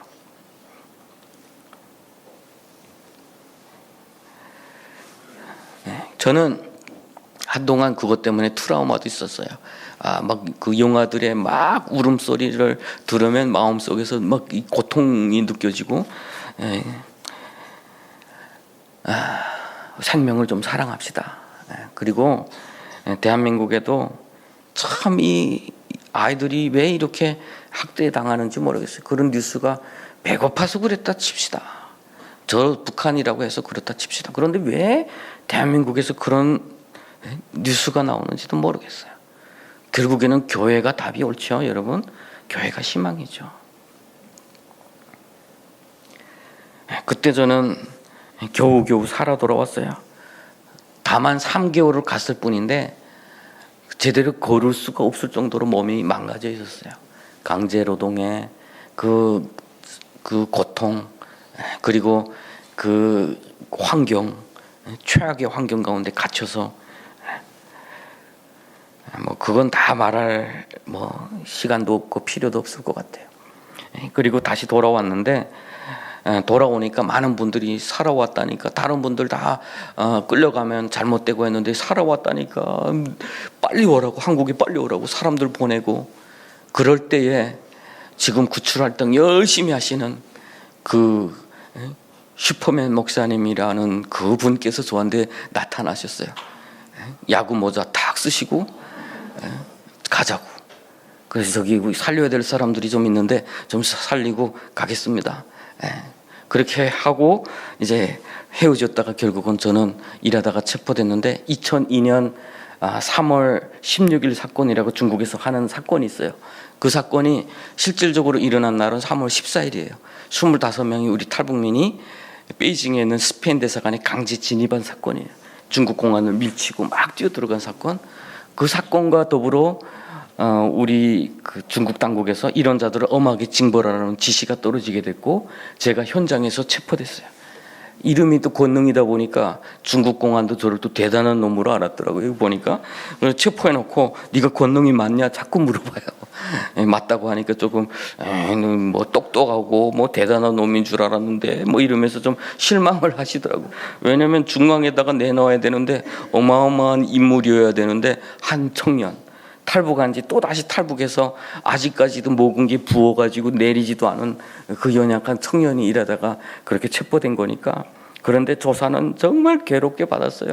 이 조사 받을 때 이게 때리고 막 이렇게 고문하는 것도 있지만 그 고문도 안 하지만 괴로운 고문이 뭐냐면 잠을 재우지 않는 거 있죠.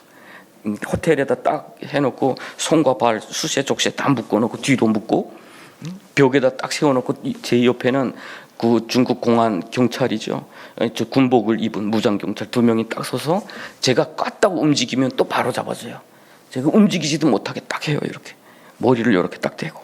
그래서 다음 날까지 새벽 2시부터 다음 날 9시까지 이렇게 꽉딱 서 있는데 저는 그래도 그 화 때문에, 울분 때문에 견뎠어요. 이렇게 견뎠는데 옆방에서는 찰라당 계속 소리 나요. 이게 절도한 거죠. 저하고 같이 일하시던 분들이. 그래서 다음 날에 조사를 받기 위해서 갔더니 또 저를 두목이냐고 물어봐요. 그래서 제가 또 거기다가 두목이라고 말하겠어요. 그래서 그 보고 그냥 지나갔더니 그 별로 태도 안 좋다고 뒤로 와서 빡 때리는데 저리 날아가면서 제가 넘어졌어요. 그런데 그렇게 행복할 수가 없어요. 이게 서 있다가 넘어지니까 이게 천국이에요. 이게 아프긴 아픈데 이게 천국이야. 이렇게 좀 더 눕고 싶다. 근데 공안이 그걸 알아챘어요. 야, 빨리 이렇게 쉬어라. 저는 편안하게 만들지 마라. 또 딱 세워놓고 또 때려서 넘어뜨리고, 그 한 2번 하다가 조사를 받기 시작했는데, 조사하시는 분들이 이 시간이 지나면서 저에 대해서 좀 이렇게 애틋해하더라고요. 저녁에는 자기네끼리 회식했는지 술 딱 한 잔 먹고 와서 야, 너 한국 가지, 부모들 다 한국 갔는데 왜 너는 남아서 이 일을 했냐? 그래서 왜 영웅이 되고 싶었냐? 막 이러면서 그러면서 혹시 네가 감옥에 가면 몇 년 갈지 모르겠는데 갔다가 좋은 거 아니냐? 북한이 바뀔 때까지. 그 이제 시간이 되면 또 도망치다가 성공하면 좋고 실패하면 1년 가형받고 또 있고 이렇게 살 방법을 저한테 가르쳐 주세요. 그냥 나한테 도망치라고 할 게지 자기는 안 하고 남보고 하라고. 그런 가운데 재판을 받고 이 사람은 북송될 거야. 중국에 선례가 없기 때문에 아마 북송시킬 거야 라는 이런 분위기였어요. 그때 당시에는. 그래서 간수도 저한테 와서 맛있는 거 많이 먹어라. 북한에 가면 뭐 죽을 텐데 많이 먹어라 해서 중국의 사형이 집행되는 나라니까 사형수하고 저하고 같은 감시를 받으면서 이렇게 있다가 재판 판결문을 받는 날이 돼서 갔어요. 근데 판결 12년 이렇게 판결문을 받은 거죠. 깜방에 딱 들어왔더니 어떻게 됐어? 해서 12년 했더니 다 같이 와 박수를 쳐주는 거예요. 잘 됐다고. 여러분 12년 깜방 사는데 잘 됐다고 박수 받는 그때의 마음이 얼마나 복잡한 줄 아세요? 이거 축하받아야 되는 일인가? 저는 그때는 제가 북한에 나가면 이제는 떳떳하게 하나님 앞에 갈 수 있어 라는 마음으로 사실은 기다리고 있었어요. 그런데 12년 하니까 복잡했어요. 일단 살았다라는 마음과 두 번째는 어떻게 감옥에서 내 인생하고는 너무 거리가 멀 거라고 생각했던 감옥에서 또 살지? 막 이런 생각. 그런데 또 박수 쳐주니까 정말 잘 된 건가? 그래서 또 맛있는 거 사서 나눠 먹어야 돼. 전통이에요. 그게 또 사형 판결 받은 사람이 항소해서 무기동용 떨어졌다. 그러면 그 사람은 평생 감옥에서 살아야 되지만 축하를 받았어요. 사람의 생명이 이렇게 소중해요. 여러분 살아 숨쉰다는 것 그건 정말 소중한 거예요. 고통스럽게 숨쉰다는 것 그것도 살아있기 때문에 느끼는 거예요. 우리는 더 그걸 좀 즐겼으면 좋겠어요. 고통을 즐기세요. 천국 가면 그 고통도 맛집이 될 수도 있어요. 여러분 그렇게 해서 감옥에 끌려갔습니다. 머리 빡빡 깎고 15일에 한 번씩 머리를 깎고 강제 노동하고 그런 가운데서 하루하루 살아내는 거 미래도 없고 내 눈에 바라보이는 것은 불의와 악행뿐이고 참 이런 곳에서 언제까지 이렇게 살아야 되나. 거기 인권 북한보다 훨씬 낫죠. 그렇지만 괴로워요. 북한 사람으로 산다는 건 더 괴로워요. 국가가 없는 사람. 옛날에 나라가 없는 백성 개만도 못하다고 했다는데 그런 심정이에요. 그렇게 살아가는 거. 그렇게 같은 민족인데 미국 국적을 가져서 완전히 이렇게 환대받고 한국 국적을 받아서 환대받고 한국 국적을 받은 사람을 경찰이 뭐라고 했다고 해서 신고를 하니까 그 경찰은 옷을 벗어요. 그런데 우리 탈북민 국적을 받은 사람은 밟을수록 이제 승진을 해요. 관리가 잘 된다고. 그런 차이가 있어요. 그 불의를 바라보면서 겪어야 되는 그 마음이 가장 고통스러워요. 그런 가운데 저의 마음속에 제 신앙의 가장 큰 충격이 2005년도 사건이야. 저하고 같이 일하다가 체포되신 분이 저는 12년 받고 그분은 4년 받았어요. 이미 재판을 기다리느라고 2년을 보냈고 그분은 2년을 가지고 감옥에 갔고 저는 10년을 가지고 갔어요. 여러분 2년이라면 우리 생각의 2년은 너무 오래전 앞으로에 너무 멀리. 그래서 우리 아들이 지금 군대가 큰 아들이 군대가 있는데 1년 6개월 군대를 자꾸 힘들어해가지고 야 임마 여기 군대야? 이건 군대도 아니야 이러면서 쫓아보냈어요. 자꾸 힘들어 싫어하더라고요. 그 소리 하니까. 아빠 세대하고 같으냐. 야 북한은 10년이야 임마 여기는 배고프기라냐 뭐하냐. 너희들 훈련한다고 자꾸 사진 찍어서 밴드에 올려주고 여기가 어린이집이냐?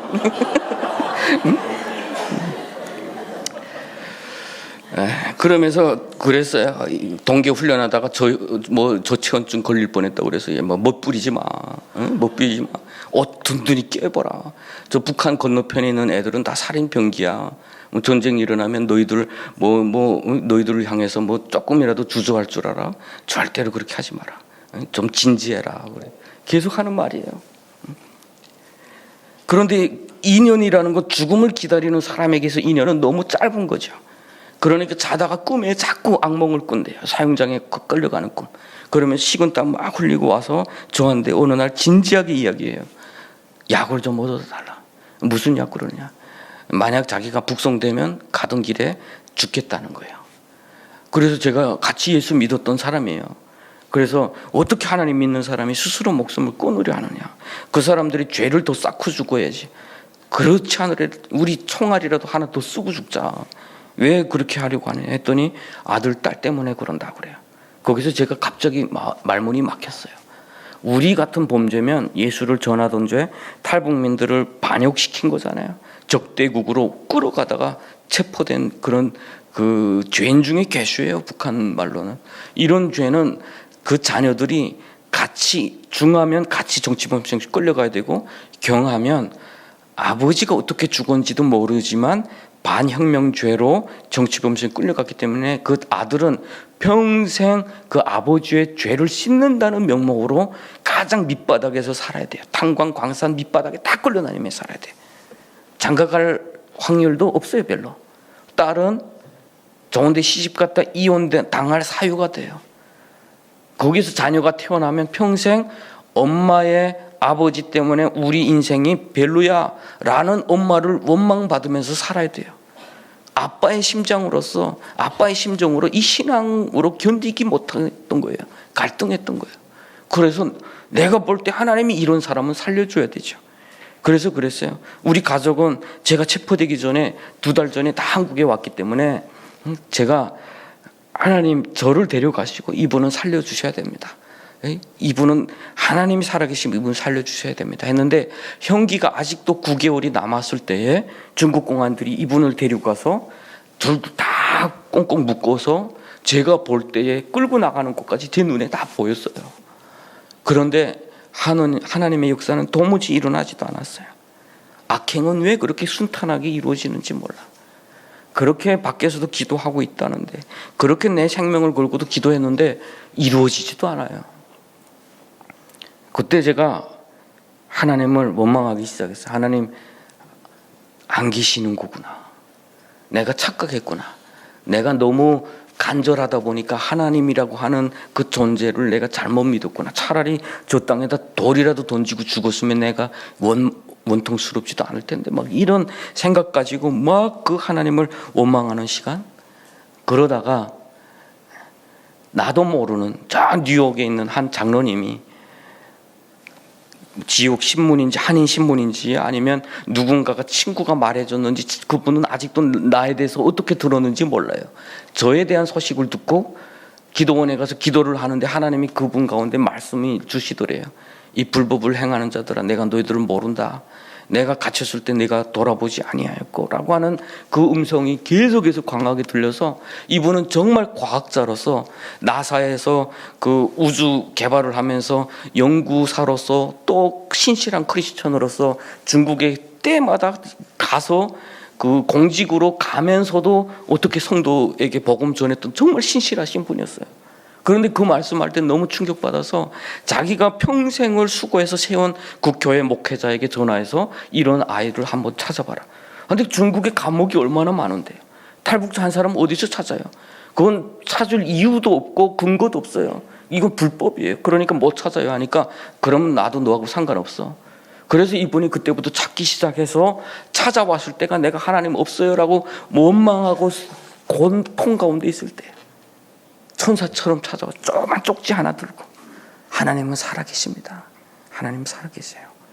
그때부터 그 편지가 계속해서 오고 가면서 나는 하나님이 없는 것 같은 그 절망에 대해서 그분들은 여전히 살아계신 하나님에 대해서 그 편지를 오고 가면서 어느 날 갑자기 일기를 쓰는데 갑자기 하나님께서 저 마음 가운데 주신 마음이 있어요.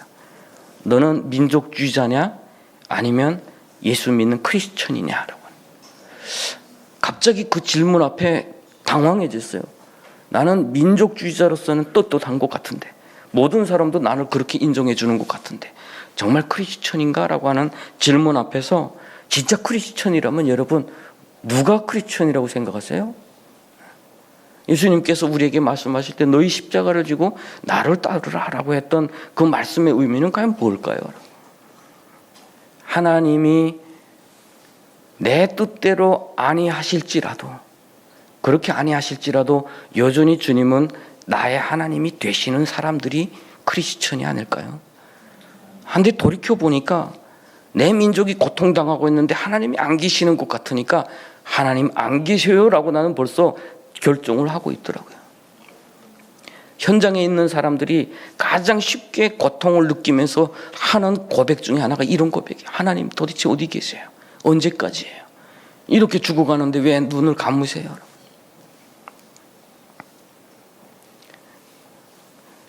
그때 저는 나는 나름대로 변방에서 공안에서 넌 대단한 사람이다. 뭐 자기 민족 살리겠다고 갈 수 있는 길도 포기하고 이 일을 했기 때문에 중국 공안들이 나서서 저를 막 이렇게 와가지고 때린 사람도, 처음에 때린 사람도 미안하다고 그러면서 10년 후에 내가 승진하면 너 또 혹시 10년 감옥 가고 10년이면 내가 어느 정도 승진할 수도 있는데 그때쯤이면 내가 너 도와줄 수도 있는데 뭐 이러면서 옆방에서 또 어떤 분이 끌려나갔다가 내 이름을 물어보더래요. 아느냐고. 모른다고 하니까 그 영웅도 모르냐고 막 그러더래요. 그래 지나가다가 재판받고 오다가 여기 영웅이 있어? 하면서 이렇게 물어보는데 나름대로 나는 떳떳하게 살았다고 생각을 했어요. 그런데 다시 하나님 앞에서 그때 그 질문 앞에서 서니까 결국에는 내 증오심이 동력이 됐지 주님을 사랑하는 사랑이 내 동력이 되지는 않았어요. 여러분, 삶의 의미는 누군가를 미워할 때 가장 자극적인 건 여러분 아세요? 사랑한다는 말보다 누구를 미워한다 할 때 내가 살아갈 이유가 더 뚜렷해지는 거 여러분 아세요? 그런데 그때 제가 너무 고통스러웠던 게 뭐냐면 그래, 내가 잘못했어요. 내가 뭔가 다 잘못한 것 같아요. 그러면 내가 지금 살아야 될 이유가 뭐예요? 하나님 앞에 내가 지금 살아야 될 이유가 뭐예요? 그런 시간을 다 거쳐서 결국에는 나 자신이었구나. 나 자신, 내 그 고통의 시간이 나였구나. 하나님과 만났던 그 시간이 내가 아니었구나라고 하는 그 시간을 또 다시금 다 고치는 시간을 거쳤어요. 그것이 한 10년이 됐어요. 사람이 참 완고한 것 같아요. 형기는 12년 판결을 받고 가는데 2년 4개월을 감형받았어요. 감옥에서는 열심히 일하면 월급 주듯이 점수를 주는데 3년 열심히 모으면 2년 감형을 해주더라고요. 그래서 감형됐어요. 그랬더니 놀라는 사람들이 중국 공안이 더 놀라요. 왜 감형하느냐. 어느 날 갑자기 저를 불러서 진지하게 물어봐요. 너 북한에 가면 안 되지 않느냐. 그렇다고. 그러니까 왜 그러면 감형받느냐. 나는 열심히 이렇게 하니까 점수가 쌓이니까 당연히 감형받죠. 그리고 저는 예수 믿는 사람입니다. 그랬더니 그건 아는데 산 개가 죽은 정승보다 낫다. 일단 살아라 그래요. 그러면서 자기가 모아놓은 돈이 중국 돈 6,000원이 있대요. 그때 우리 한국 돈으로 한 120만 원 정도인 것 같아요. 그 돈을 아무 때나 네가 살 수 있다면 말해라. 내가 그 돈까지 줄게. 그러면서 진짜 내가 너를 진짜 존경하는데 네가 좀 살았으면 좋겠다. 계속해서 그렇게 말하는데 그게 얼마나 감사하기도 하고 위로가 되기도 하고 유혹도 되는지 모르겠어요. 일기장에 그래 살자 막 일기 썼어요. 다음날 아침 일어나니까 아닌 것 같아. 다른 사람이 나 다 예수 믿는 사람으로 아는데 내가 살기 위해서 모든 것을 다 하는 근거가 될까? 그래서 또 이렇게 내려놓고 하다 못해 어떤 그 탈북민 청년이 거기 많아요. 탈북민들이 막 일하러 갔다 오는데 막 불러요. 형님 막 불러요. 왜 여기 지금 한국 사람 왔어요. 근데 여기는 스님이래요. 자기 저 관상하고 손금 보고 자기 인생 다 맞춰요. 형님도 와서 보세요. 막 이러는데 하나님은 침묵하는데 스님은 말하겠다니까 참. 그런 갈등의 시간 점점 형기가 줄어들수록 내 앞에서 끌려가는 사람이 보았을수록 어떻게 보면 내가 살 수 있다는 희망은 생존율 거의 100%인 90%인 아니죠 10%인 암 환자가 그 10% 중에 내가 속할 거야라는 희망을 거는 것과 거의 같다고 할까요? 제가 스스로 그렇게 생각이 됐어요. 거의 가능성이 없는데, 그래서 차라리 바르게 가는 방향으로 선택을 해야 되겠다. 나는 끌려갈 때 주저앉지 않도록, 내가 낙담하지 않도록, 내가 스스로 좀 나를 좀 지켜야 되겠다. 여기에 더 신경을 많이 쓴 것 같아요. 그러다가 이 마지막 형기를 감형받고, 이 형기 감형받는데도 정말 놀라운 일이 있었는데, 뭐 그건 시간 상관계로 다 패스할게요. 마지막 날이 2011년 12월 18일이에요. 마지막 주일을 보냈습니다. 감옥에서. 저를 불렀어요. 나갔더니 저 데리고 처벌방에 가서 옷을 홀딱 벗기고 다 검사해요. 입안, 귀안 다 보고 다시 옷을 다 입히고 성과발을 그 다음부터 묻고 북송 대기 중. 그래서 왜 나를 이렇게 하냐, 여태까지 모범적으로 살았는데 왜 이렇게까지 묶을 필요가 있느냐 했더니, 당신 나가면 안 되는 거 아는데 가다가 극단적인 선택하면 우리가 책임져야 된다. 어쩔 수 없다 그래. 그래서 이렇게 묶인 채로 그날 2019년 새벽 4시에 강제적으로 차에 태워져서 도문으로 향하는 차에 탔어요. 저를 위해서 차를 또 하나 대가지고, 옛날에는 다 기차를 나갔는데 저를 위해서는 또 차를 하나. 왜냐하면 저를 또 관심해주는 경찰들이 꽤 있다 보니까 그 경찰들도 따돌리고 완전히 이렇게 모르는 사람들로 저를 해서 차로 새벽에 그냥 쭉 뽑아 나갔어요. 저를 도와주는 경찰들이 혹시 뭐 또 이렇게 누구한테 연락하고 이럴까 봐. 그래서 새벽에 그냥 나오는데, 이 사람들이 태도를 보니까 나는 이젠 안 되겠구나, 이런 마음이 좀 들었어요. 2011년 12월 20일이 형기가 만기인데 19일 날 하루 앞당겨서 그것도 비밀내로 북송되는 거예요. 그래서 도문까지 도착했는데 그날따라 날이 너무 춥다 보니까 차가 조금 늦었어요. 그러니까 대기하고 있던 사람들, 제가 도착하면 저를 바로 그 차를 태워가지고 북한에 송환해서 되는 사람들이 있어요. 근데 그런 사람들이 대기하다가 밥 먹으러 갔대요. 전화 안 받는데요. 당신네 가서 점심 먹고 그래요. 그래서 손과 발 다 묶이고 머리 기르지, 이제는 한 2개월 돼가지고 쭈삣쭈삣 선 머리에 그 죄수복 입고 이렇게 끌려나가서 식당에서 밥을 먹어야 된다니까, 이게 너무 한심해서 당신네만 먹고 나한테 차로 가져다 주면 안 되겠네. 안 된대요. 그래서 죽기 전에 마지막 만찬을 또 이렇게 보내야 되겠구나 나가고 있는데 전화 와요. 간부들 왔다 하니까 아유 잘 됐네. 야네 좀 보내놓고 우리 편안하게 점심 먹자 하고 돌아왔는데, 대기하고 있던 사람들이 다 사복 입은 사람들이 왔어요.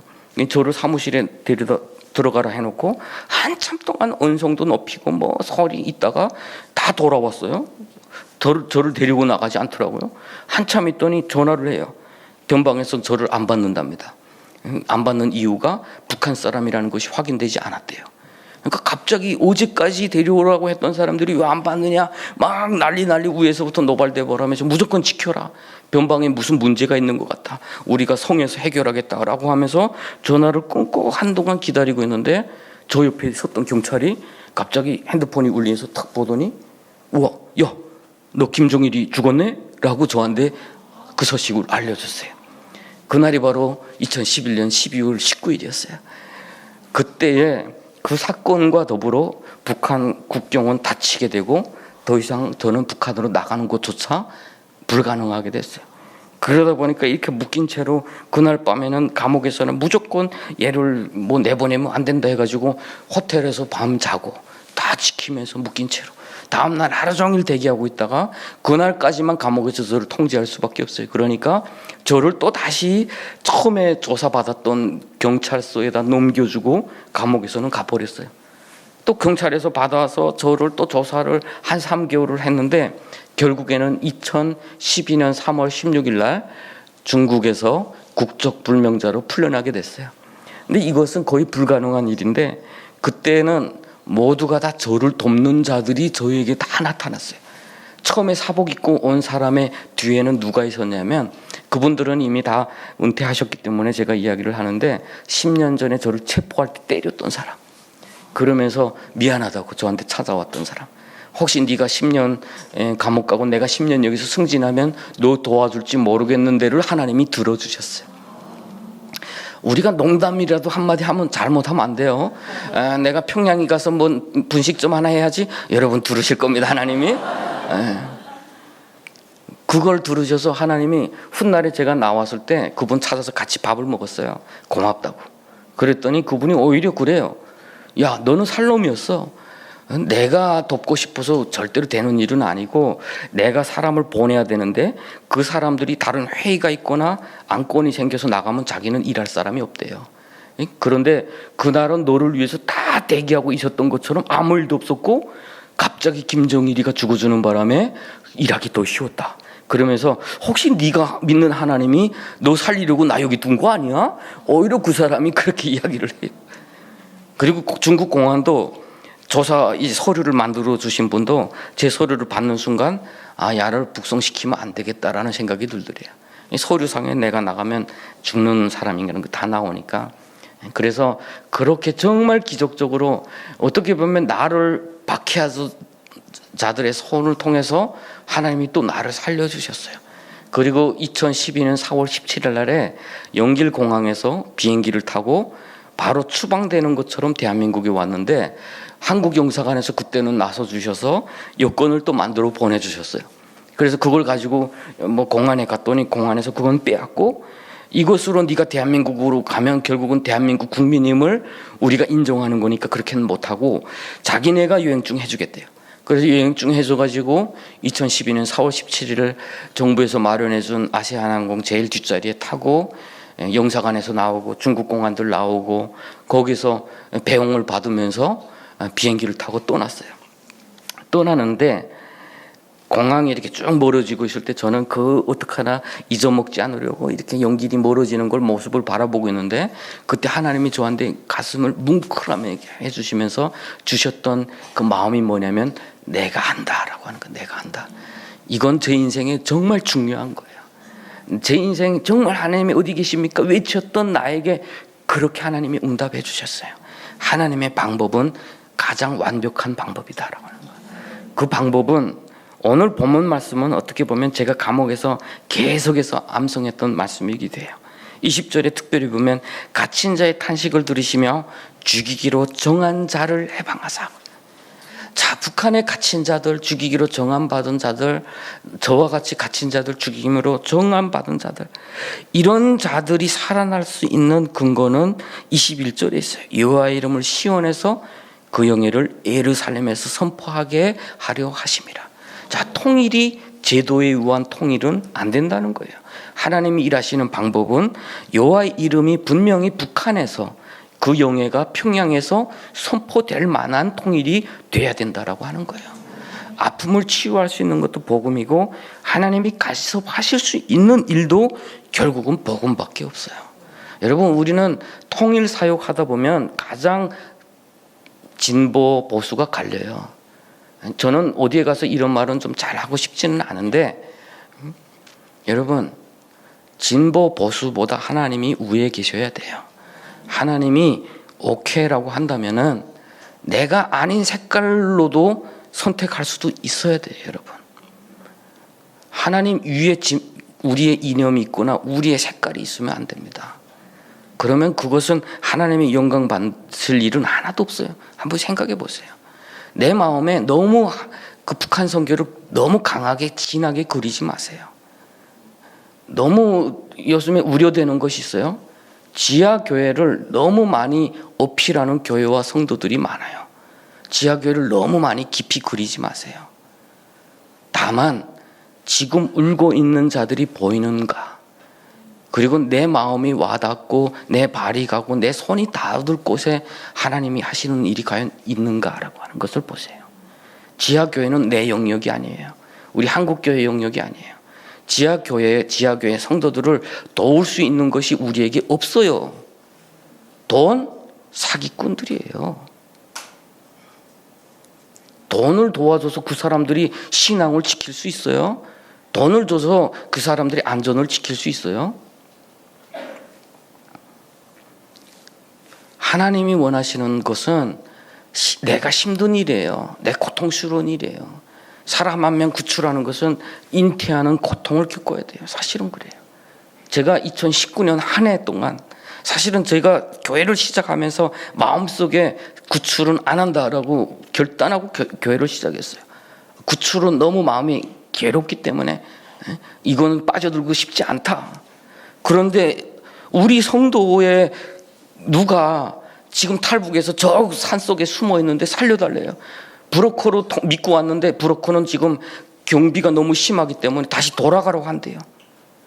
그래서 어쩔 수 없이 누구누구한테 부탁해서 시켰어요. 돌아오는 길에 체포됐습니다. 몇 명은 오고 몇 명은 체포됐어요. 여기에서 살려달라고 그렇게 외쳤던 그 가족이 오히려 살려내라고 죽이려고 합니다. 밤에 잠을 잘 수도 없어요. 그 사람들이 어떻게 될 것 알기 때문에 힘들고 그 가족들이 살려내라고 외치기 때문에 또 힘든 일이에요. 전화도 끌 수도 없고 전화도 안 받을 수도 없어요. 그들이 고통을 알기 때문에 오라, 교회로 오라. 야밤에라도 오면 교회에 나가서 그들과 말을 들어줘요. 그분들도 알아요. 내 잘못이 아닌 거, 교회 잘못이 아닌 거. 그렇지만 그 불안, 그 고통을 욕할 대상이 있으면 내가 욕먹어줘야 되는 거예요. 앉아서 했던 이야기가 우리 엄마가 제발 악한 자들한테 팔려가기를 원해요. 그렇게라도 어느 날 살 수 있는데 북송됐으면 어떻게 되느냐는 거예요. 그런 이야기 다 들어주고 그러다가 또 한 팀이 또 살려달래요. 또 그러면 그 팀들 후원하신 분들은 그 사람들 가보겠대요. 오던 도중에 체포됐는데 비행기 티켓을 끊고 있대요. 죽을 맛이야. 안 하는 게 낫죠.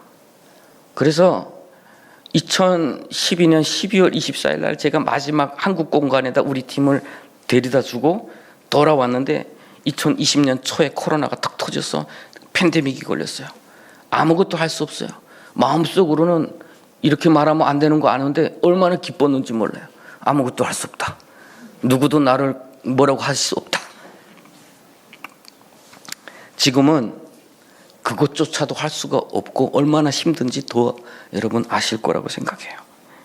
사람 살리는 일은 결코 쉬운 일은 없어요. 그냥 내가 감상적으로 어떤 스토리를 만들어서 그것을 듣고 감동하고 그리고 기도하고 그것을 북한 선교라고 생각을 하지 마세요. 저는 북한 선교는 하나님께서 기뻐하시는 일이에요. 그만큼 악한 자들이 틈타는 영역이기도 해요. 영적 싸움이 심각한 것이에요. 북한 선교를 위해서 세워진 이 교회가 앞으로 그런 갈등 없이 계속 성장해가고 진짜 하나님께서 기쁘시게 하는 그런 교회가 되기를 저는 마음속으로 정말 간절히 기도할게요. 어떻게 보면 우리가 오늘 모여서 기도했던 이 기도의 주보 하나가 북한 주민들이 훗날에 바라볼 때는 우리를 위해서 기도했어요? 라고 하는 것 하나조차 그 역사적인 자료 하나도 북한 주민들이 마음을 열 수는 있을 것 같아요. 그렇지만 역사를 탁 펼쳐봤을 때 너희들 허튼 짓 했네요. 너희들 결국은 너희들을 위한 일을 했대요. 라고 하면은 오히려 우리가 아무리 준비됐다고 해도 그들의 마음을 열 수가 없어요. 천천히 가도 좋아요. 우리가 잘못 가도 좋아요. 그렇지만 주님 앞에서 가면 돼요. 그러면 주님께서 다시 돌려놓으실 것이고 다시 바른 길을 가게 하실 것이고 복음이 살아있어야 돼요. 복음이 살아있어야 되고 교회가 살아있어야 돼요. 우리가 만들어낸 신 그것이 북한 선교가 아니기를 바랍니다. 그리고 저는 앞으로 북한 선교는 조금 더 정화됐으면 좋겠어요. 그런 마음입니다. 그래서 하나님께서 정말 기뻐하시는 그런 것에 우리의 마음이 있었으면 좋겠고 우리가 그곳에서 연합했으면 좋겠고 서로 또 얼굴을 보면서 같이 갔으면 좋겠습니다. 그럴 때 하나님께서 크게 역사하실 줄로 믿습니다. 시간을 많이 오버를 해서 이제 마무리 한번 기도를 할 텐데요.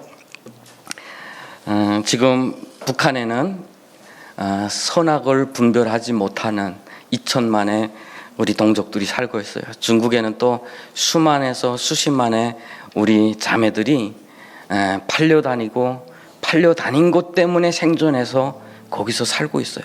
대한민국에는 자유는 없고 생존의 기회는 얻었지만 마음속에 그 증오와 갈등과 트라우마 때문에 결국에는 고통을 선택하는 분들도 또 많이 있어요. 교회가 서야 될 것은 얼마나 많은지 모르겠어요. 교회가 빛이 되어야 될 것은 얼마나 많은지 모르겠어요. 그렇다면 우리가 먼저 주님 앞에서 그 주님의 빛을 좀 잘 받아서 우리가 그 빛이 되어 줘야 된다라고 하는 거예요. 그래서 우리가 하나님, 내가 먼저 이 시대를 비추는 그런 교회가 되게 해주시옵소서. 내가 먼저 이 시대에 주님의 말씀을 증거할 만한 거룩한 교회가 되게 해주시옵소서. 다 같이 주여 한번 부르고 기도하겠습니다. 주여